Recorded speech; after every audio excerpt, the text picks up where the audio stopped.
계시록 21장 5절에서 8절까지 봉독하겠습니다. 보좌에 앉으신 이가 이르시되 보라 내가 만물을 새롭게 하노라 하시고 또 이르시되 이 말은 신실하고 참되니 기록하라 하시고 또 내게 말씀하시되 이루었도다. 나는 알파와 오메가요 처음과 마지막이라. 내가 생명수 샘물을 목마른 자에게 값없이 주리니 이기는 자는 이것들을 상속으로 받으리라. 나는 그의 하나님이 되고 그는 내 아들이 되리라. 그러나 두려워하는 자들과 믿지 않은 자들과 흉악한 자들과 살인자들과 음행하는 자들과 점술가들과 우상숭배자들과 거짓말하는 모든 자들은 불과 유황으로 타는 못에 던져지리니 이것이 둘째 사망이라. 아멘. 계시록 21장에서 새하늘과 새 땅의 환상을 보여주면서 그리스도인들에게 4절에 보면 눈물을 그 눈에서 닦아 준다. 그래서 다시는 사망이 없고 애통하는 것이나 곡하는 것이 없다라고 선포하고 있습니다. 그러면서 5절로 이어가는데 이 5절의 상 윗부분 보좌에 앉으신 이가 이르시되 보라 내가 만물을 새롭게 하노라 하고 그 4절에 있는 말씀이 끝납니다. 그 4절 성경은 이렇게 장과 절을 구분을 한 것은 중세시대 때 이렇게 장과 절을 구분을 한 겁니다. 그래서 어떤 거 보면 이거 좀 이상하다. 절과 장을 나누는 것이 좀 이상한 것도 많이 있는데 여기서도 보면 5절 윗부분은 4절로 들어가야 돼요. 4절로 들어가면 이렇게 새하늘과 새 땅을 하나님이 이루시는데 그래서 새하늘과 새 땅이 뭐냐? 만물을 내가 새롭게 한다 하는 겁니다. 새하늘과 새 땅은 모든 것들을 새롭게 하는 것이다 라고 그렇게 선포하는 것입니다. 초대교회 그리스도인들은 이렇게 이 천지가 변화해서 즉 우리들의 용어로 말하면 개벽을 해서 이 세상이 개벽을 해서 모든 만물이 새롭게 된다는 것입니다. 그럼 이 새롭게 된다는 것은 그동안 이 만물이 고통이 있는데 그래서 사도 바울도 모든 피조물들이 고통당하고 있다 그렇게 로마서에서 말하잖아요. 그래서 이 모든 하나님이 지으신 것들이 고통당하고 있는데 새하늘과 새 땅에서는 이 고통이 사라진다는 거죠. 이 고통이 사라져서 모든 것들이 다시 다 회복이 된다는 뜻입니다. 회복이 된다. 즉 그러면 그 회복의 근본인 원천은 어디에 있느냐? 그 에덴 동산이겠죠. 하나님이 처음 이 세상을 지으신 그 세상으로 인간들이 하나님을 거역하고 명령을 거슬려서 타락을 했는데 그 타락하기 이전의 창조 질서로 회복된다는 뜻입니다. 그래서 만물이 다 새롭게 된다. 요즘 우리 현대 사회에서도 모든 만물들이 인간들의 욕망에 의해서 더럽혀지고 파괴되고 황폐화됐잖아요. 하나님의 창조 질서가 무너져 가고 있죠. 그래서 오늘 우리들의 기도도 교회의 기도도 하나님 저희들이 회개하고 하나님의 창조 질서를 잘 보존할 수 있도록 저희들이 애쓰고 힘쓰겠습니다. 그러니 하나님께서도 이 만물이 다시 새롭게 되어질 수 있도록 하나님 은총을 내려 주십시오. 그렇게 기도를 해야 돼요. 그러니까 인간들이 다 망가뜨린 거죠. 인간들이 다 망가뜨린 건데 우리 인간들이 그걸 회복하기가 어려워. 오직 하나님만이, 창조주이신 하나님만이 그것을 새롭게 하실 수 있다라고 선포하는 거예요. 그러니까 초대교회 그리스도인들에게 있어서 이들은 기도의 제목이 인간의 영혼을 구원하는 것만이 아니라 이 만물이 구원받는 것에도 관심이 있었고, 하나님의 구원은 인간을 위한 구원만이 아니라 모든 하나님의 창조의 구원이라는 뜻입니다. 그러니까 하나님의 구원은 넓은 거죠. 넓고 깊은 거예요. 그런데 중세시대 이후로 하나님의 구원이 인간에게만 해당되는 구원으로 그렇게 왜곡되고 협소되어 있죠. 협소. 하나님의 구원은 모든 것의 구원, 모든 만물의 구원. 그래서 여기 환상 중에서도 새하늘과 새 땅이 환상에 보이는데, 그래서 하나님이 모든 만물을 새롭게 했다. 그렇게 선포하는 거죠. 그러니까 초대교회 그리스도인들의 구원관은 이렇게 넓은 거예요. 좁은 게 아니에요. 그러면 오늘 우리 현대 교회와 현대 그리스도인들도 하나님의 구원을 넓혀야죠. 뭐 교리가 어떻고 종파가 어떻고 뭐 그런 협소한 인간들이 만들어 놓은 개념과 관념의 기준이 돼서 하나님의 구원을 협소하게 만드는 것이 아니라 하나님의 기준으로 하나님의 구원을 회복하는 교회가 돼야 돼요. 그래서 교회는 하나님의 구원이 넓어야 돼요. 깊어야 돼요. 그런데 이 하나님의 구원을 자꾸 협소해서 우리들의 교회가 구원이 있다 이렇게 말을 하잖아요. 그러면 그거는 잘못된 거예요. 되게 사이비 교단들이 그런 그 이단들이 다 그러잖아요. 자기들만의 와야 구원을 받는다 그러잖아요. 그거 다 사이비인 거예요.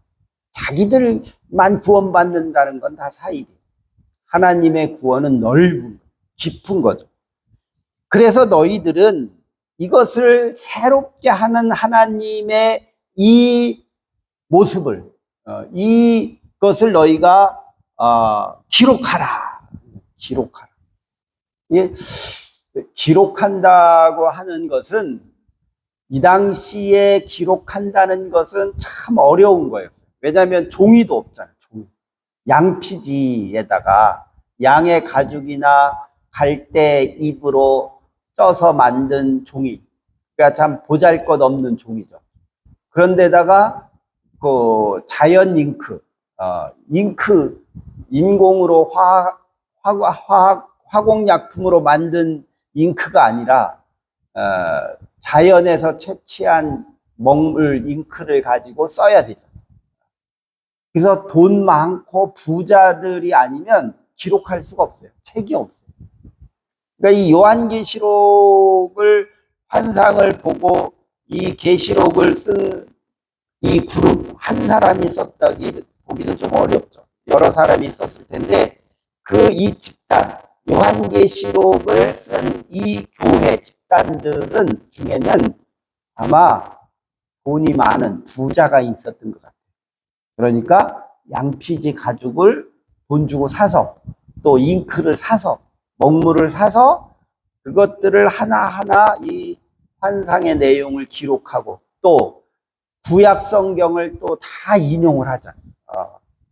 여기에 나와 있는 뭐 눈물이 없고 애통하는 것이 없고 새롭게 되고 뭐 이런 것들은 이사야서나 이런 데 다 나오는 말이에요.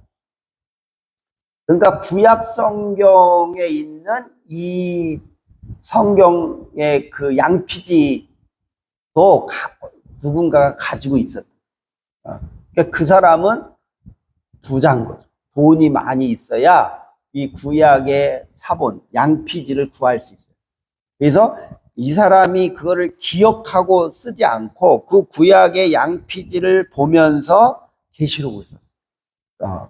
그걸 인용하면서 계시록을 썼어요.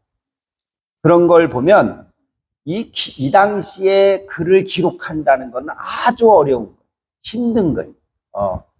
그러니까 아주 비싼 거죠. 보물이죠.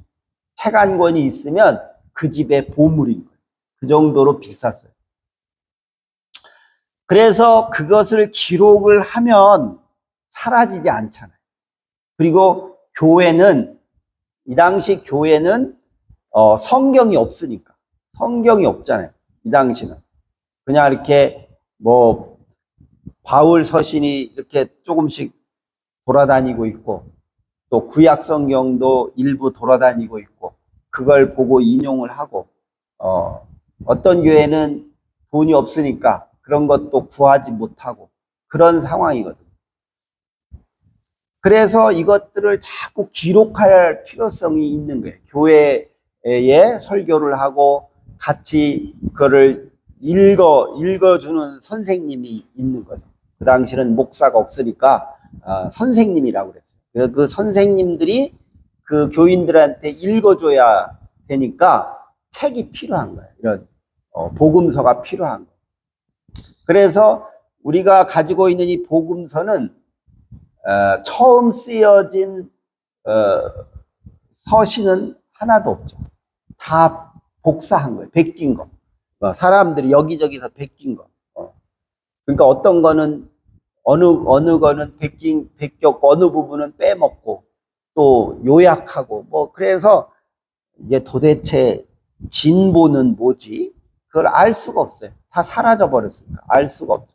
몰래 이렇게 베껴 써서 돌아다니는 것들을 이제 3세기 3세기나 돼서야 이 성경을 다 모아서 정리를 하죠. 3세기나 되어서. 그만큼 이 초대교회는 하나님의 말씀을 기록할 필요성이 절실한 거예요. 그래서 이 기록해서 옆 동네 교회에 이제 무료로 주는 거죠. 돈 있는 사람이 양피지 사다가 기록을 해서 베껴서 그거를 옆 동네 교회에다 또 주는 거예요. 돈이 없는 교회는. 그래서 이 기록을 한 것들이 많이 돌아다니는 거죠. 많이. 그러니까 이 복사본이 많이 돌아다니는 거예요. 그러니까 어느 게 도대체 원본에 가까운 건지 알 수가 없어요. 또 이 기록하라고 하는 말씀은 기록을 해서 다른 사람에게 읽게 하는 거잖아요. 읽게 하는 거. 그런데 이 글을 읽는 사람은 누가 읽어요? 옛날에 권력자들만 읽어요. 권력자와 부자들만 글을 읽을 수 있는 능력이 있어요. 왜? 뭐 공부를 할래도 돈이 많이 드니까 일반인들은 글씨도 몰라요. 문맹률이 90%가 다 문맹률이고 나머지는 글을 몰라요. 그러니까 그런 사람은 글을 읽어주면 알아듣지만 읽으라면 못 읽죠. 근데 초대교회 그리스도인들에게는 이 가난한 사람, 하잘것없는 이런 사람들에게도 글을 가르친 거예요. 이 복사본을 들여봐서 기록한 걸 가지고 교인들에게 글을 가르쳐서 읽게 한 거죠. 읽고 또 복사해서 어떤 사람들은 그거를 집에 책을 바울 서신 한 권을 집에 보관하고 그것을 읽으면서 신앙생활 한 것을 알 수 있습니다. 그래서 이 기록하라는 말은 다른 사람들에게 그 말씀을 들려주고 읽게 하는 거예요. 들려주고 읽게 하는 거예요. 이러한 노력이 계속 있었기 때문에 기독교라는 이 교회가 지금까지 살아있을 수 있었어요. 만약에 기록하지 않았으면 교회가 지금까지 유지하지 못했겠죠. 저는 요즘 자라나는 아이들 세대를 보면 글을 쓰려고 하지 않아요. 글을 읽으려고도 안 해요. 요즘 애들은. 영상만 봐서 그렇대서 뭐 힘들게 글을 읽냐. 그래서 통계 조사를 해봤더니 난독증 어린이가 무지하게 늘어난다는 거예요. 난독증. 그러니까 글씨는 아는데 글을 읽는데 띄어서 읽는다든지 건너뛰어서 읽는다든지 또 글을 읽는데 그게 무슨 뜻인지 정확히 기억하는 능력이 떨어진다. 요즘 애들이 영상 세대라서 이 글을 읽으려고 하지 않고 쓰려고도 하네요. 그러면 무슨 문제가 생기느냐면 인간의 뇌에 문제가 생겨요. 인간의 뇌. 그러니까 인간들의 뇌가 진화가 되면서 제일 발달된 게 소리죠. 소리. 제일 발달된 게 인간에게는 소리예요. 진화가 된 게. 그 다음에 이제 시각, 보는 거죠. 그런데 우리 인간의 소리와 청각과 시각이 진화하는 것 중에 특히 시각은 어떻게 진화가 됐느냐면 보이는 것이 빨리 바뀌는 것에 적응하게 진화가 안 되어 있어요. 변하지 않는 것. 그냥 그 자리에 가만히 있는 것을 보는 것. 탐색하고 면밀하게 보는 것으로 진화가 되어 있어요. 우리 인간의 눈은. 그런데 요즘 TV나 핸드폰은 화면이 정지되어 있는 것 같지만 거기에 비트라 그래요. 점이. 빛을 쏘는 거잖아요. 그 빛을 쏘는 게 1초에 수십만 개의 빛을 쏘면서 영상이 만들어지거든요. 그러니까 그 수십만 개의 그 비트들이 쏘여지면서 영상이 만들어지기 때문에 그렇게 움직이는 거예요. 영상이 계속 움직이는 걸 우리가 보고 있어서 그 영상을 보기 위해서 우리 뇌의 기능이 한쪽만 집중이 되고 나머지는 퇴화가 되는 거예요. 퇴화가 돼요. 그래서 어린아이들이 영상을 많이 보면 자폐증에 걸려요. 그걸 유사자폐증이라고 그러는데 심각하게 뇌에 손상이 와요. 아이들이 영상을 자꾸 보면. 그게 글씨라고 하는 것은 움직이지 않잖아요. 고정되어 있지. 그래서 우리 인간의 뇌에 적합해요. 움직이질 않기 때문에. 그래서 움직이지 않는 시각적인 것이 우리 뇌에 적합하게 진화를 했기 때문에 글을 읽고 생각하는 능력이 키워져야 그 사람의 모든 것이 정서적으로나 이성적으로나 건강해지는 거예요. 근데 흔들리는 영상만 보고 아이들이 자라면 이성적으로나 정서적으로 문제가 생겨요. 불안해지고. 근데 요즘 애들이 다 정서적으로 보면요. 다 불안하고 우울하고 감정 기복이 심하고 과잉행동 장애가 자꾸 생기고 그러는 거예요. 그게 뭐 오염된 음식물을 먹어서 뇌에 영향을 주기도 하지만 그래서 이렇게 오늘 우리들이 기록한 것을 보고 읽고 쓰고 하면서 우리들의 정서와 이성이 건강해져서 이 세상을 인식하는 것이 건강해지고 성숙해져야 되는 거예요. 왜곡되거나 가짜 뉴스에 거기에 빠져들거나 그렇게 되지 않을 수 있는 거예요. 그래서 요즘 애들이 책을 안 읽으니까 애들이 생각이 되게 편협돼요. 왜곡되고 편협되고 그래서 뭐 저희는 장난으로 폭탄을 설치했어요. 너 왜 그래서 백화점이 난리가 났대. 너 왜 자고서 너 왜 그런 걸 보냈어. 그냥 장난으로.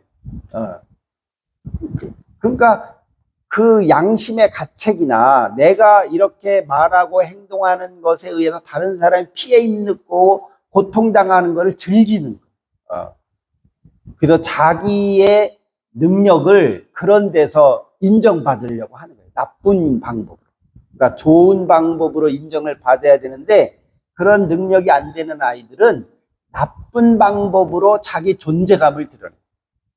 그게 되게 교회에서 사고 치고 장난치고 돌아다니고 그런 애들이 늘 학교에서 선생님한테 지적당하잖아요. 혼나고. 그러면 걔네들은 그거를 즐겨요. 그걸 해서 걔가 반성하거나, 아, 내가 이게 잘못했구나. 내가 수업을 방해했구나. 그렇게 인식 안 해요. 내가 저랬더니 선생님이 화내는구나.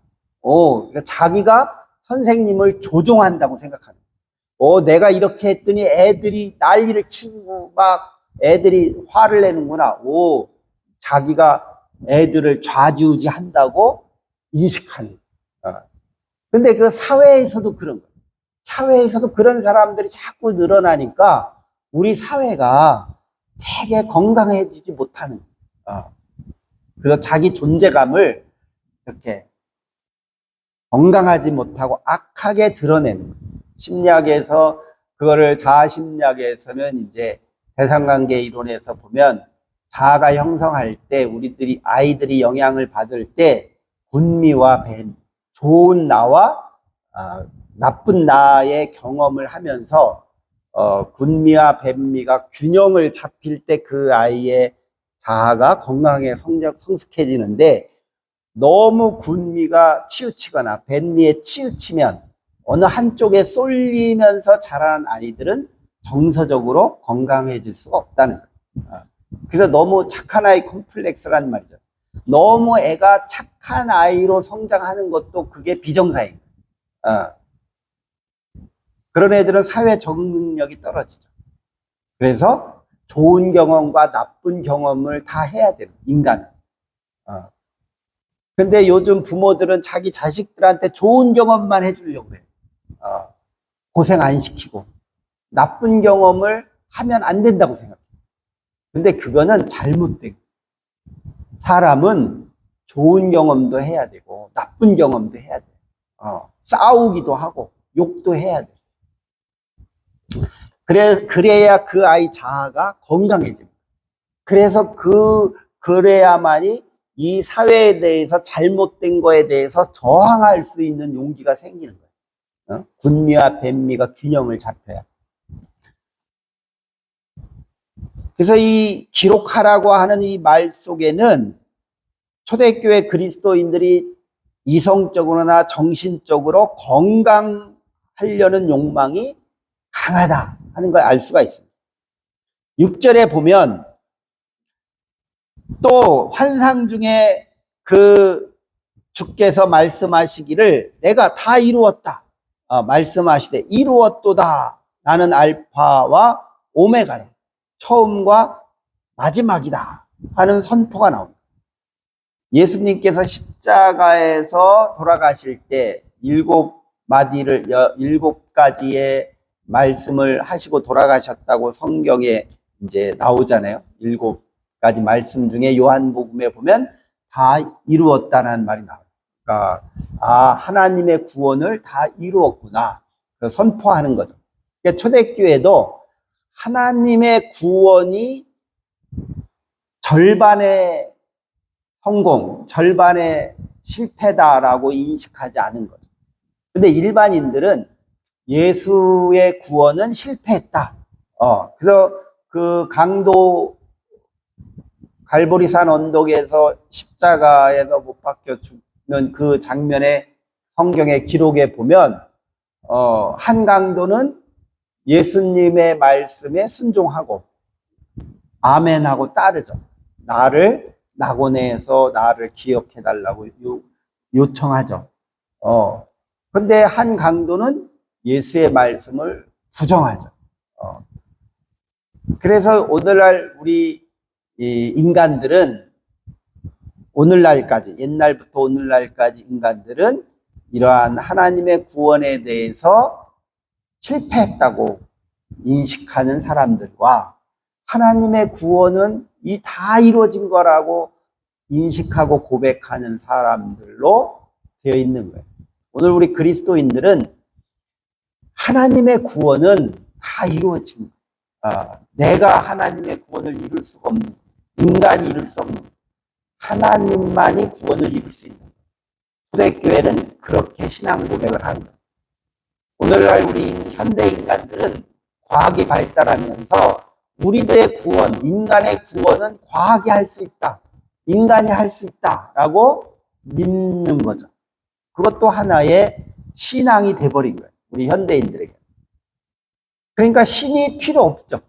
신이 필요 없는. 우리 인간이 인간을 구원할 수 있다라고 믿음을 갖는 거죠. 그런데 과학이 발달하면 발달할수록 인간들은 자꾸 불안해지는 거예요. 요즘 AI 로봇이 발명이 되면서 우리 인간들은 또 새로운 불안에 휩쓸리게 됐어요. 저 인간 AI 로봇들이 인간처럼 행동할 텐데 일자리도 없어지고 저러다가 저 로봇이 자기 인식을 해서 오히려 인간들을 적으로 간주해서 인간들을 다 죽이면 어떡하지? 저 로봇이?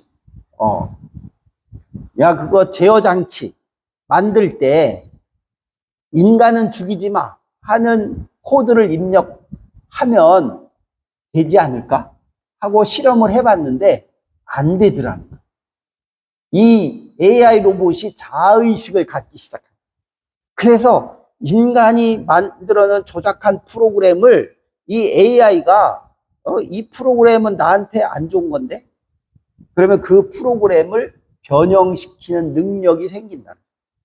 그러니까 인간들이 AI 로봇을 프로그램을 조작을 해놔도 이 AI 인간 로봇이 자의식을 가지고 자기한테 유리한 쪽으로 그 프로그램을 변경시킬 수 있는 능력이 생길 가능성이 높아집니다.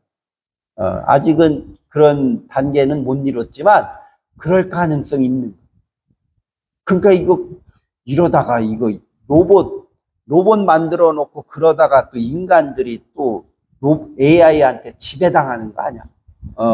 이런 불안이 생깁니다. 그러니까 이 과학이라고 하는 거는 되게 불확실한 거예요. 계속 인간들에게 불안을 만들어주지 평화로운 안정감을 주거나 구원을 주질 못하고 있는 거예요. 그래서 오늘날 우리 하나님의 구원, 우리 현대인들에게 필요한 구원은 우리들의 마음의 불안이 줄어들게 하는 게 구원의 하나의 모습인 거예요. 그래서 제가 생각할 때 종교가 너 영혼이 구원받았으니까 됐어. 불안하지 마. 하나님이 너를 구원해 줬잖아. 너는 하나님의 자녀잖아. 여기 요한계시록에서도 7절에 너희들이 상속을 받으리니 나는 그의 하나님이 되고 그는 내 아들이 되리라. 자녀가 되리라. 그랬잖아. 근데 왜 불안해? 불안해하지 마. 여기 성경에 쓰여 있잖아. 근데 이것 가지고는 안 된다. 인간의 불안이 이것 가지고는 이게 해결이 안 되는 거야. 그럼 어떻게 이 불안을 해결할 수 있을까? 뭐 여러 가지 방법이 있지만 이제는 종교가 우리들의 내면의 세계를 잘 다스리고 조절할 수 있는 힘을 키워주어야 돼요. 종교가. 그 힘을. 그래서 내가 내면의 그런 불안과 욕망과 이런 것들이 충동성과 이런 것들을 내가 조절할 수 있는 힘을 키워야 돼. 그냥 선포한 것 가지고는 안 된다. 선포한 것. 내가 이제 문제 있는 아이들을 상담하고 가르치는 뭐 그런 것들을 오랫동안 해왔지만 이렇게 대화를 해보면 알아차리게 하는 거잖아요. 상담이라는 거는 자기를 알아차리게 하는 건데 알아차리게 해주면 좀 알아차리는 것 같아요. 그런데 그 아이는 그 알아차림을 가지고 자기의 행동을 변화시킬 수 있는 능력이 없는 거예요. 그래서 기껏 상담을 해놨는데 집에 가면 다시 자기 습관에 빠져버립니다. 다시 행동으로 바뀌질 않는 거죠. 그러면 뭐 백날 상담해봤자 효과도 없네. 이제 그런 생각을 하게 돼요. 되게 상담자들이 그런 생각에 해서 상담을 그만두는 상담자들도 많아요. 이거 해봤자 소용없다. 근데 제가 경험하고 하는 것 중에 이제 그런 상담자들한테 제가 이제 하는 얘기는 그런 거예요. 그 아이가 상담하는 그 1시간의 경험은 그 아이에게 꼭 필요한 경험이고 좋은 경험. 행동으로 바뀌진 않지만 그게 좀 더디지만 그 아이에게는 아주 필요한 경험을 한 것이기 때문에 상담자의 역할을 잘한 것이다. 잘한 거다. 그 아이에게 꼭 필요한 경험을 해준 거니까. 그러한 필요한 경험을 이 아이가 자주 해야만이 상담자와만이 하는 게 아니라 집에서도 하고 학교에서도 하고 다른 사람을 만났을 때 이 아이가 좋은 경험을 자꾸 해야만이 이 아이의 행동이 바뀌는 거지. 그러려면 좋은 경험을 할 수 있는 사람을 만나야 되는데 우리 사회가 이렇게 좋은 사람, 건강한 사람, 성숙한 사람을 자꾸 훈련시키는 것이 교육이고 종교인 거예요. 그런 훈련을 종교가 해야 되죠. 그래서 우리 주변에 그렇게 성숙한 사람들이 자꾸 많아져야 아이들이 건강해지고 좋은 아이로 성장할 수 있는 거예요. 그런데 주변에 그런 건강하고 성숙한 사람들이 별로 없으면 이 아이의 경험은 자꾸 왜곡되고 삐뚤어지는 거예요. 문제가 자꾸 생기는 거예요. 그래서 이렇게 하나님이 구원이 다 이루었다라는 선포만 가지고 되는 것이 아니라 우리가 기독교 종교적으로 말하면 성령의 역사가 이루어져야 이 구원이 훈련되는 거예요. 그러니까 구원이라는 건 선포로 끝나는 것이 아니라 성령의 역사가 그의 삶 속에 끊임없이 이루어져야 이 구원이 그에게 이루어지는 거예요. 그래서 하나님의 구원은 결정이 되어버린 게 아니라 과정인 거예요. 내가 구원받았다 했을 때, 나 구원받았으니까 됐어. 나는 세상의 법을 어겨도 나는 천당 가. 그거는 잘못된 신앙이에요. 하나님의 구원은 과정인 거예요. 그 과정이기 때문에 6절에 보면 내가 생명수 샘물을 목마른 자에게 값없이 주겠다 그러잖아요. 값없이 주겠다. 그래서 이 요한복음에 이 샘물 이야기가 나오는데 이 생명수 샘물을 목마른 자에게 값없이 준다는 이야기는 우리 인간들은 이 생명수 샘물을 끊임없이 먹어야 되는, 공급받아야 되는 거죠. 그리고 요즘 말로 말하면 영성 훈련인 거예요. 영성 훈련. 우리의 신앙은 영성 훈련을 통해서 하나님으로부터 이 생명수 샘물을 끊임없이 먹어야 되는 거예요. 매일같이. 물 없으면 죽잖아요. 이 생명수 샘물을 끊임없이 먹어야 돼요. 제가 지난주에 서울 가서 우리 아들 가족들과 함께 전시회를 갔는데 여의도 현대백화점에서 하는 이 앨리스 달튼 브라운이라는 여성이 한 회고전에 갔는데 아직 살아있는 할머니예요. 90몇 살 할머니인데 이분의 그리는 그 인생 여정을 쭉 전시를 했어요.